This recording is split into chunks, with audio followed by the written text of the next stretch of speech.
So hello friends, welcome back to my YouTube channel. नोंथांमोनखौ आंनि चेनेलाव गासैखौबो बरायहरबाय। So guys, नोंथांमोना नुनो मोनगोन बेसरखौ बेसे समायना बिबार बारदों। मजा माथो आरो बिथिंबो दङ। गासै दुब्लियावनो समायना आरोना बेसर फोथारजों बुंफबनाय। बेनिफ्राय आरो भिडिअ मोनसे फैगासिनो गाबोन सप्ताहफोरनि गेजेरावनो। बेनिफ्राय आं दा बेसरबारि गेजेर गेजेर फैदों आरोना दुब्लिथिं। बेनिफ्राय लोगो सासे नै सिगांनि खासे लोगो दङ।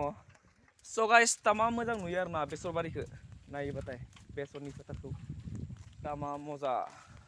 बेवहाय फट' लानोबो तामा हिट जायो।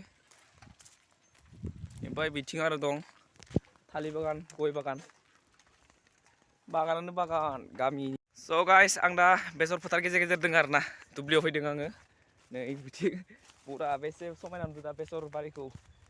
समायना समायना बेवहाय जों दा दसे फट' लानोसै बेनिफ्राय बैथिं थांगासिनो दं।